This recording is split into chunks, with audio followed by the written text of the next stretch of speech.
This is How to Do the Work by Dr. Nicole LePera. This book is a step-by-step guide to mental, physical, and spiritual wellness, which forms what Dr. LePera calls holistic psychology. These three aspects of our health are interconnected, but by taking small and impactful daily actions on each of these, we can heal ourselves and change radically. Chapter 1, you are your own best healer. In this chapter, Dr. LePera talks about her childhood experiences, seemingly perfect but not quite. Her sister and mom had serious health issues, and her family as a whole lived in emotional avoidance with occasional explosions of humongous emotions. She then goes on to talk about the mind-body-soul connection, and the only thing you need to know for now are that these three are interconnected. However, Western medicine never treats both. You have psychology and psychiatry that treats the mind, and all other types of medicine that treats the body, but never both. And this gap is what holistic psychology hopes to plug. I do know this to be true too because I've been seeing a psychiatrist for the past 3 years now. He's a fantastic guy, but I don't see him as more than anything than my pill dispenser. I take anti-anxiety meds and antidepressants for my obsessive compulsive disorder, which have honestly helped me sleep so much better these days. But because we focus more on the effects of the medication rather than the underlying causes of these disorders in the first place, without my meds, I would probably fall apart. And that's why I was kind of intrigued by this book. The next big point in this chapter is the power to transform. Yes, we may inherit not so ideal genes from our parents, and this makes up some part of us. However, emerging science or epigenetics prove that environment has a humongous impact on the way your genes work. It's like a deck of cards. The hand you are given is fixed, but you can choose how to play the hand you've been given. Similarly, you can make choices about your sleep, nutrition, relationships, and so much more. You have the power to transform your life. And that's why you are your own best healer. A great example that proves epigenetics work is the placebo effect. In a study at the University of Glasgow, researchers told 15 runners that they were being administered drugs for doping and then asked them to run a race. The runners' race time increased significantly even though they were getting only saline injections.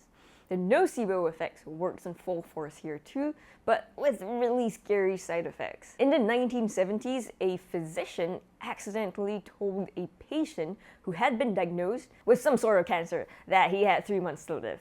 When the man died a few weeks later, the autopsy revealed that he was misdiagnosed and there was no evidence of cancer in his esophagus. He died because he believed he was going to die. Basically, this shows us that the mind can create real and measurable changes in the body, and that's why you should take advantage of this as best as you can. And this is the entire mental framework for Chapter 1. Pause the video anytime to have a quick refresher if you need it. Now, here's a little exercise that Dr. LePera gives in her book, which makes you do the work to see if you're stuck and in need of self-healing. Do pause the video here to take a look and answer the questions truthfully. You'll get the most out of this book by taking the time to go through each exercise. Chapter 2, the conscious self and becoming aware. The first thing to take note of here is that you are not your thoughts. You are the thinker of your thoughts, but you are not the thoughts themselves. Thoughts are electrochemical responses that happen because of neurons firing in the brain. These thoughts happen all the time. The neurons keep firing away without stopping. A lot of these thoughts, however, are subconscious thoughts. They are thoughts that we do not stop to reflect on and we do not stop to make sense of. These are not conscious thoughts. Studies have even shown that we operate only 5% of the day in a conscious state. The rest of the day, we are operating in a subconscious state. If you want to break free of operating just in your conscious state, it will be extremely difficult and uncomfortable. Why? Because of homeostatic impulse. This impulse regulates all of our bodily functions like breathing and heart rate. They all operate at a subconscious level. And this allows your body to conserve energy. This homeostatic impulse actually kept our ancestors alive from threats like wild animals. By sticking to their comfortable routines, they generally kept out of trouble and stayed alive. However, even though we no longer have to run from angry bears or hungry lions, we haven't quite evolved past this reactive state. So, when you force yourself to think more consciously, you will face immense resistance, and I think the important thing to be aware of here is that this phenomenon exists, and it's very uncomfortable. This homeostatic impulse is why we all generally seek comfort in our daily routines, and why we feel exhausted when our routines are basically interrupted. I know I do for sure. The most important thing I took away from this chapter is understanding that this impulse is evolutionary, it is physiological. It actually comforted me to know that it's perfectly normal. It's not just me who's so flawed that I can't help but to react this way. Now that we've answered the question of why, here's the question of how. How do we break free? There are many different ways like breathwork, yoga, and recognizing the power of belief, but this is something that Dr. LePera covers only in chapters 5 and 6, not now. But now this is the mental framework for everything you need to know in chapter 2. And here's the chapter 2 how to do the work exercise, which involves building consciousness. Chapter 3, a new theory of trauma. Before I read this chapter, I understood trauma to be like something very severe, like physical or sexual abuse. Anything less I thought wasn't trauma. But the thing is, Dr. LePera actually argues that all of us, yes, every single one of us, suffers from childhood trauma. No family is perfect. Trauma is universal. This happens when parent figures have not healed or are aware of their own unresolved trauma, and they kind of project it onto their children, resulting in childhood trauma, potential childhood trauma. There are 6 general categories, but not hard and fast rules that Dr. LePera provides in the book. You can identify with one or more, or in between each one. Again, not hard and fast rules. First, having a parent who denies your reality. This can be something as innocuous as this. Imagine that your child comes up to you and says that their friends didn't want to sit with them at the school lunch table. What would you say to them? Could it be something as innocent as, don't worry, this isn't a big deal. You'll find friends and it'll get better. Honestly, I kind of personally thought that this was acceptable, but it turns out that is not. You're actually dismissing your child's reality, something that's subjectively extremely stressful to them. And when you do so, you're unconsciously teaching the child to reject their intuition. Over time, as more of these reality denials happen, the child learns to distrust themselves more and more, eventually learning that their judgment cannot be trusted, and they look to others to shape their reality. Second, having a parent who does not see or hear you. This doesn't have to be extreme neglect. It can also include a parent figure who is overwhelmed by their own feelings and stress and are unable to listen to and to support their child. This can lead to the child feeling diminished. Third, having a parent who vicariously lives through you or molds and shapes you. These parent figures have a usually deep-seated belief that they are failures or deep-seated regrets about not having fulfilled their dreams and project their insecurities onto their children, forcing them to become, actresses, singers, lawyers, doctors, and so on. Other reasons could be like religious ones, like sexual or gender orientation, and so on.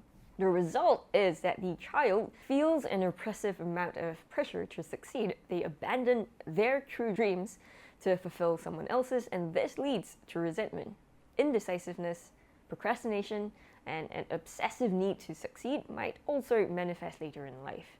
Fourth, having a parent who does not model boundaries. Reading a child's private diary and then scolding them or reprimanding them for whatever was in it is one violation of private space and boundaries, and a child may internalize the belief that crossing boundaries is acceptable.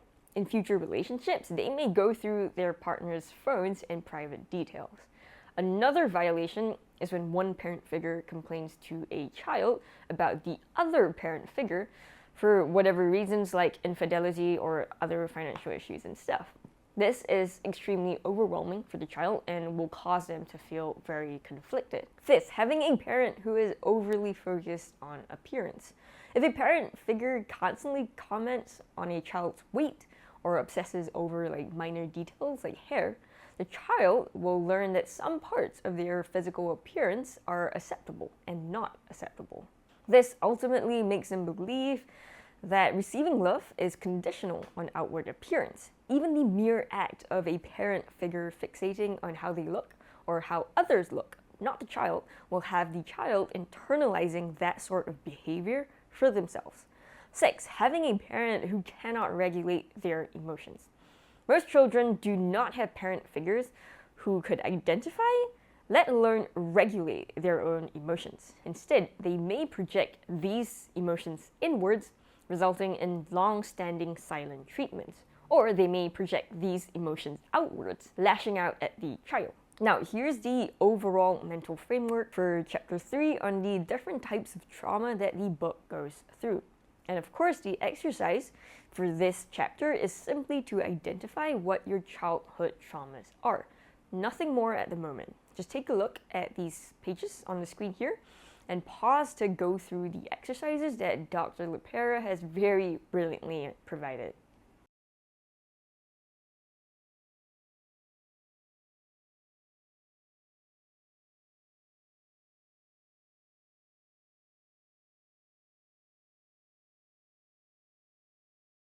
Chapter 4, Trauma Body. Having unresolved childhood trauma isn't just psychological, it affects us physically as well. To understand how Dr. LePera talks about polyvagal theory, this is referring to the vagus nerve, which runs through your entire body. It connects every major organ to the brain. When the vagus nerve is activated, it enters into a defensive fight or flight response. Your heart pumps faster, your adrenal glands start secreting more cortisol and adrenaline, you sweat more, and everything is filtered through a lens of a possible threat.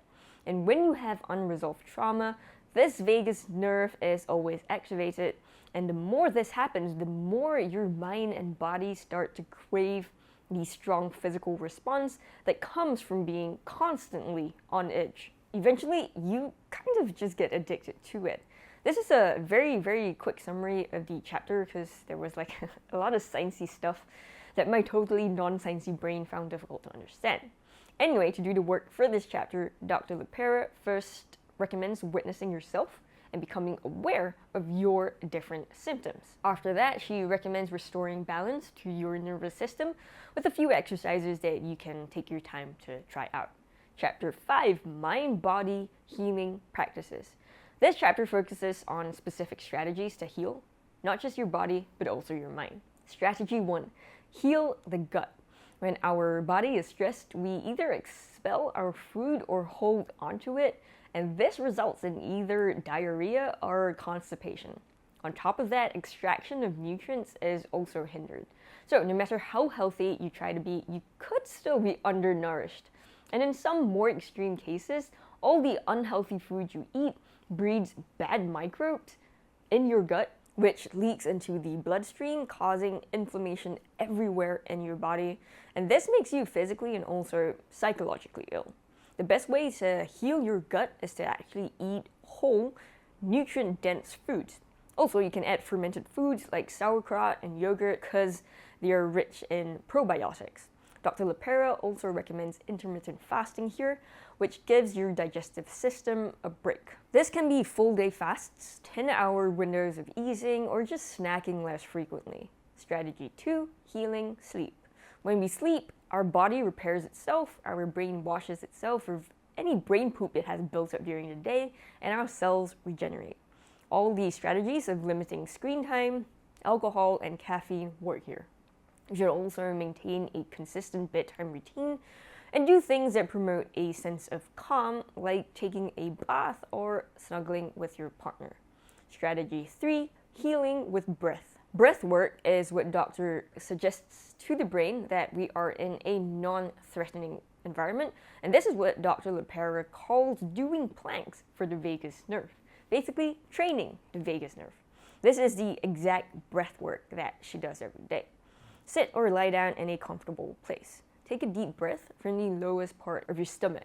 When you can't take in any more air, stop and hold your breath. Exhale nice and slowly without force. Repeat.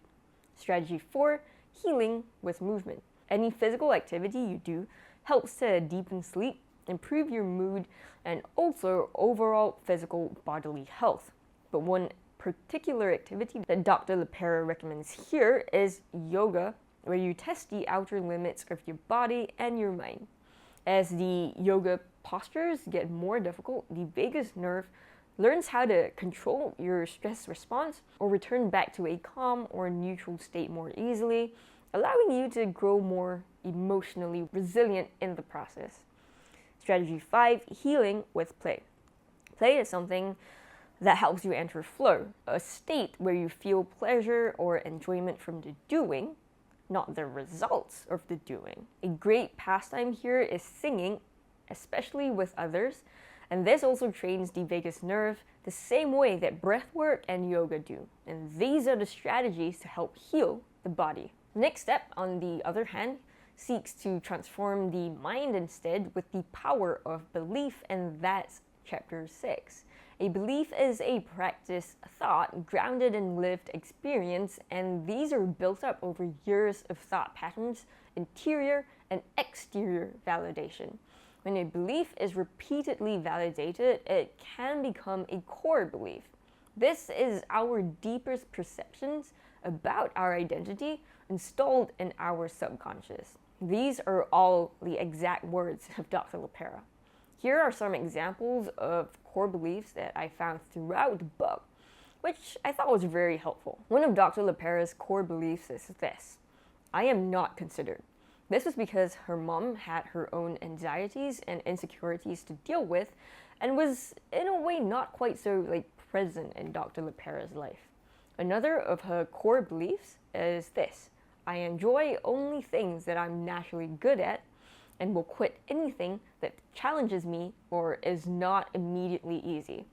This belief was formed because she received awards and recognitions without doing too much active work. Other core belief examples are this: I'm smart, I'm personable, I'm outgoing, I'm introverted, I'm not good at math, I'm a night owl, I'm a loner, I'm not worthy, I'm too sensitive, I'm not good enough.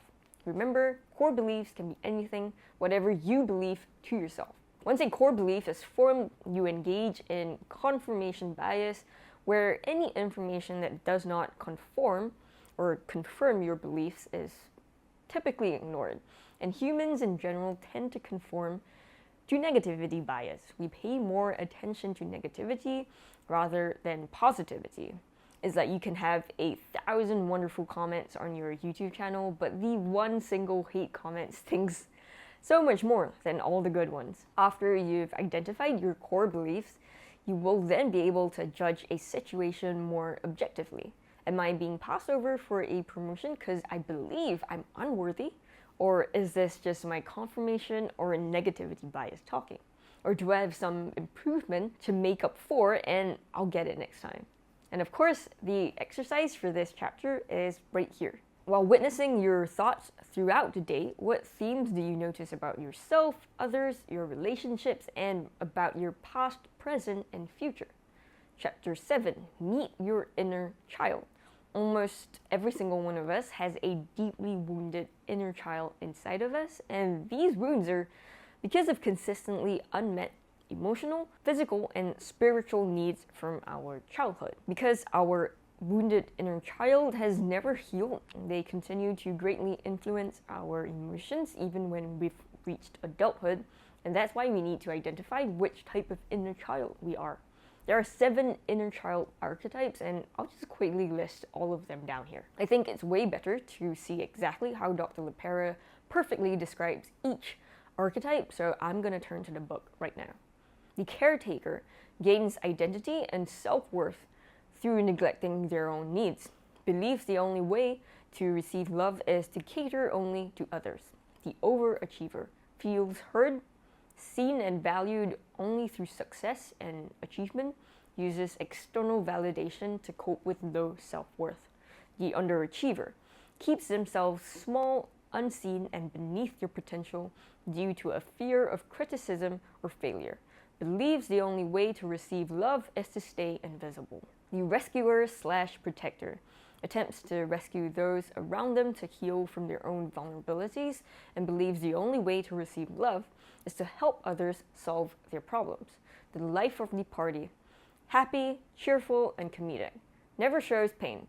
believes the only way to receive love is to make sure everyone around them is happy. The yes person drops everything and neglects all needs in service of others, believes the only way to receive love is to be both good and selfless. The hero worshipper needs to have a person or guru to follow, believes the only way to receive love is to reject their own needs and desires, and views others as a model to learn how to live. Now, with your inner child archetype in mind, the next step is to observe whether you react from that wounded place and to gather information. Here are some examples that Dr. LePera gives. When you shut down because your mom criticizes your new haircut, what narrative is your inner child telling you? When you erupt in a storm of expletives, when someone cuts you off on your way to work, what is your inner child trying to tell you as well? Don't stress out about the answers here, just observe, listen, and reflect. And of course, here's the exercise for this chapter. Spend some time reflecting and witnessing your inner child. You may fall into multiple inner child archetypes. You don't have to limit yourself to one. After that, write an inner child letter to yourself, and Dr. LePera gives examples for all the different archetypes in this exercise here. So you can just pause the video here to use that as inspiration. Chapter 8, Ego Stories. Similar to our inner child and core beliefs, the ego is also formed through lived experiences. It is the I identity. Anything that follows the word I is an extension of the ego. I'm smart, I'm boring, I'm good, or I'm bad. This is all the ego talking. The ego's objective is to protect our identity at all times, so it's always in a near constant defensive state. And that's why something as small as someone hating one of your favorite movies of all time may have you feeling like your whole being is threatened. Now, exactly how do we do the work with our egos? Step 1, allow your ego to introduce itself. Find a quiet place with no distractions. Then close your eyes and take one deep, exaggerated breath. Repeat the following affirmation. I am safe, and I choose a new way to experience myself as separate from my ego. When doing this, your ego might tell you stories about how you shouldn't practice this work because it seems silly. That's okay. Just view your ego as separate from you and practice being a neutral witness. Step 2, have a friendly encounter with your ego. Start paying attention to what you say after you use the phrase I am. When you notice yourself saying or thinking this, like I'm always late, I'm horrible at remembering things, just take note with no judgment. You're the neutral witness. Taking a mental note is the bare minimum, but if you can jot down your thoughts with either a pen or paper or on your phone as well, that's ideal. Now, notice how often you speak about yourself. How many conversations do you steer away to talking about you? Do you avoid discussing your emotions? How negative are the words that follow the phrase I am? Step 3, name your ego. This is a powerful act of separating yourself from it. Dr. LePera calls her ego Jessica. Whenever she feels her ego is starting to take over her mind, when she gets mad or wants to throw a tantrum, she'll say, Jessica is acting up again. And this has been very helpful for her. Step 4, meet the activated ego. In this step, whenever you feel emotionally activated, take note of the experience. Take note of what was said on the surface and what part activated an ego story. Here's a great example Dr. LePera gives in the book. Your sister says, you look tired. You respond sarcastically, of course I look tired. I've been working 60 hours a week and raising a child. Must be nice to have tons of free time. Objectively, your sister said, you look tired. What your ego heard, however, is this instead. She's always so rude and condescending. She never acknowledges the hardship I go through and how much I work just to stay afloat. Instead of responding like this, Dr. LePera recommends acknowledging the hurt and not burying it. You could respond, ouch, that stung. I think I took that more personally than you intended it. On top of that, try to reflect on the emotion you felt when you heard what she said. In this example, the core emotion is unworthiness, which caused your ego to lash out. The more you practice this ego awareness, the softer the ego gets and the more our confidence grows, and that is the ultimate goal with this chapter.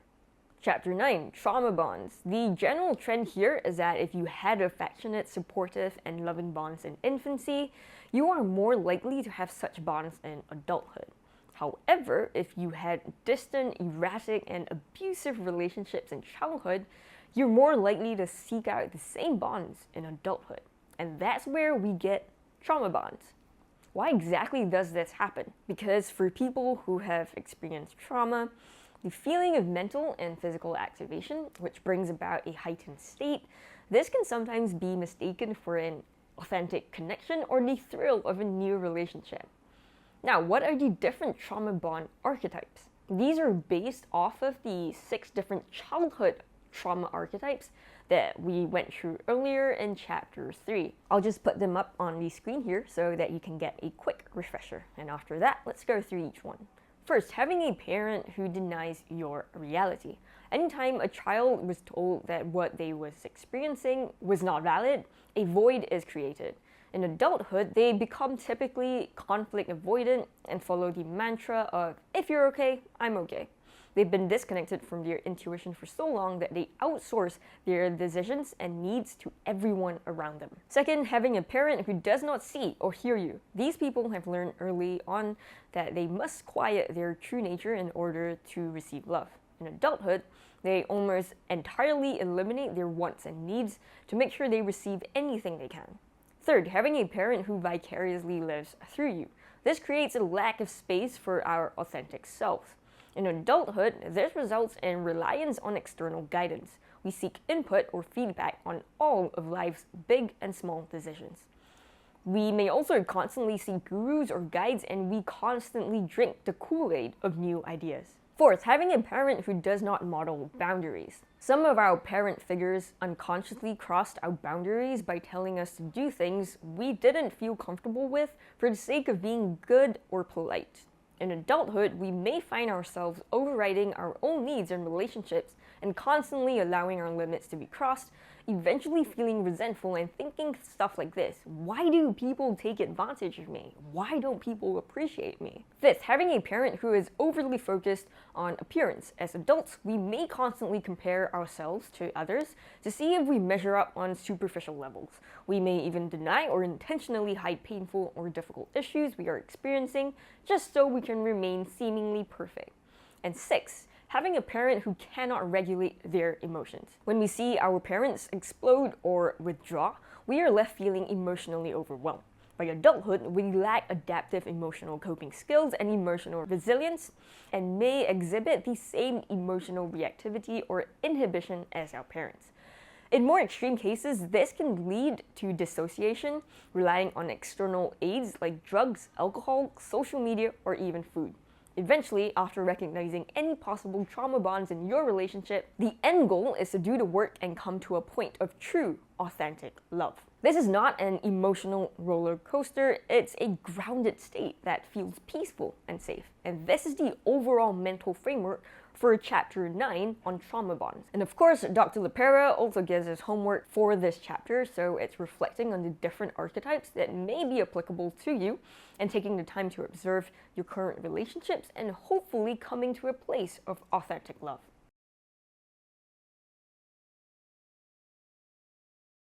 Chapter 10, Boundaries. There are 3 types of boundaries that everyone should try to set in their lives. The first is a physical boundary where you honor your body's wants and needs. Here are some examples: outlining your personal space, describing your preferred level of physical contact, boundaries around what you will and will not discuss, like, for example, your body, weight, your sexuality, for example, and also your self-care needs, like how many hours you sleep, what you eat, and how you move your body. The second is a resource boundary. One of the main resources we have is time, amongst others.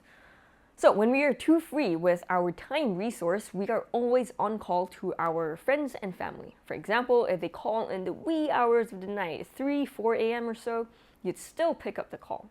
And the third is a mental/emotional boundary. When we have loose boundaries, we often feel responsible for the mental and emotional states around us, and we always feel the need to keep everyone happy. On the other hand, a very rigid boundary means we don't care about anyone else's emotional state at all. What we should aim for is somewhere in the middle, like a flexible boundary. Now, there's a 3-step process to boundary setting. First, define the boundary. Second, set the boundary. And third, maintain the boundary. Let's go through each one using the exercise at the end of the chapter.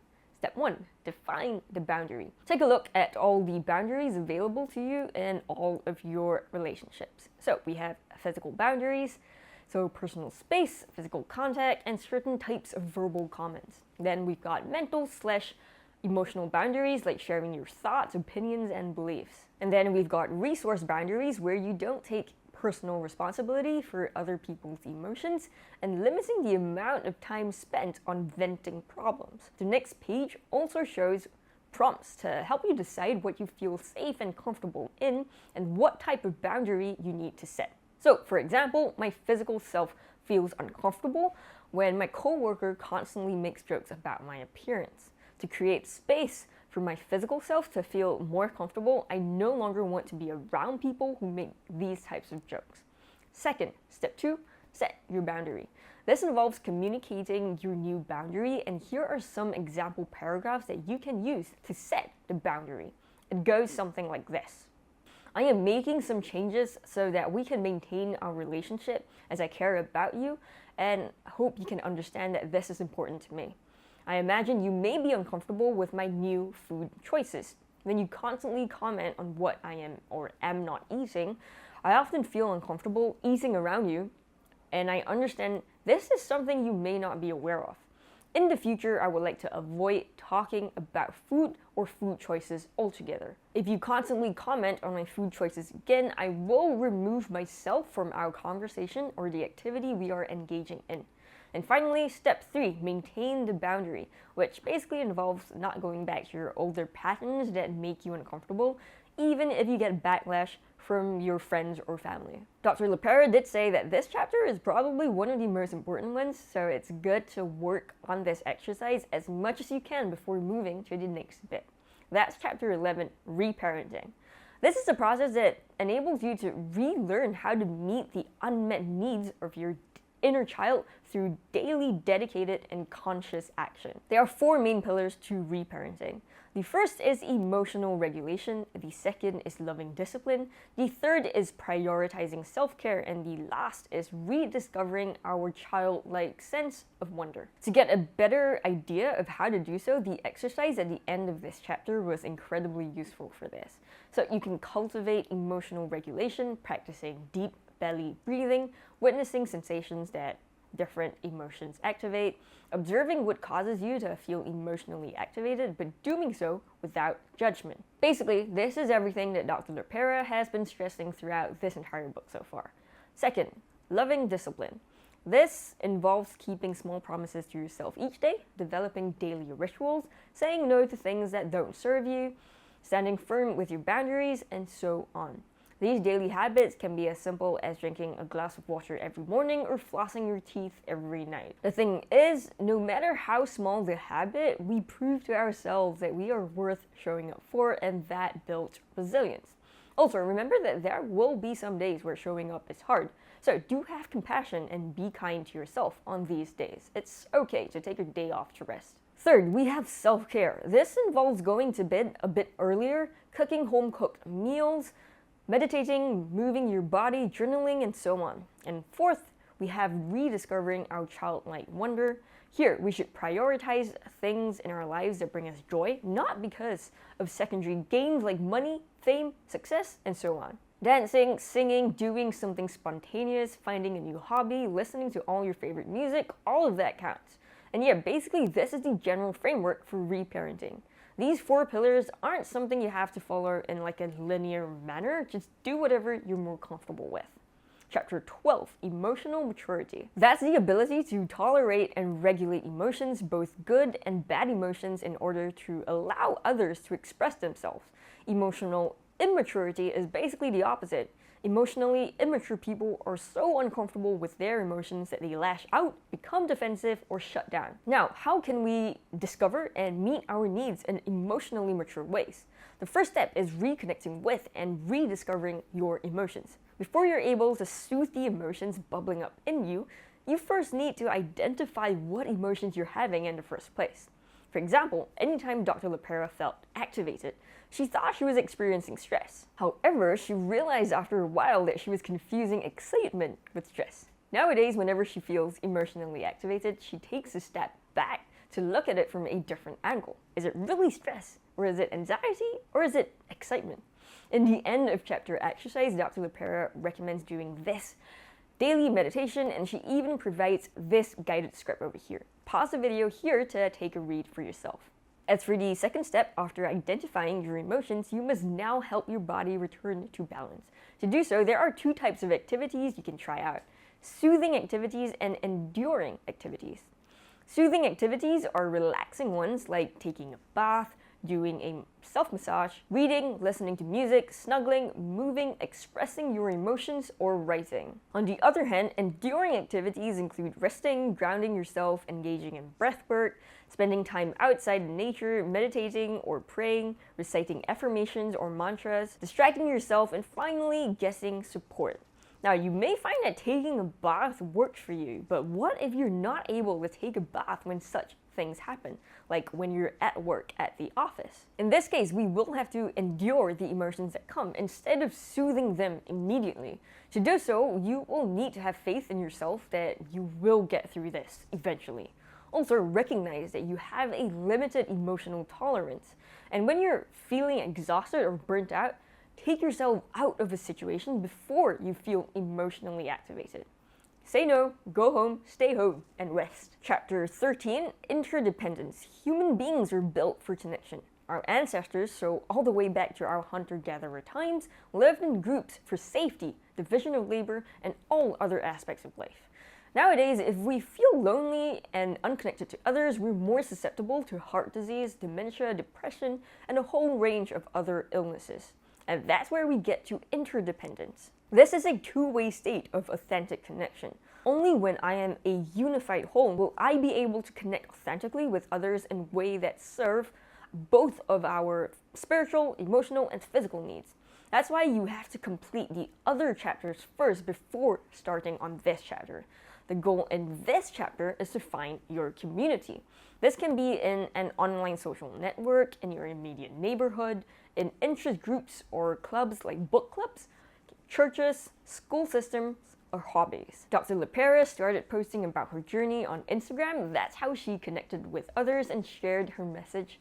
And the holistic psychology was born. And so was this book a few years later.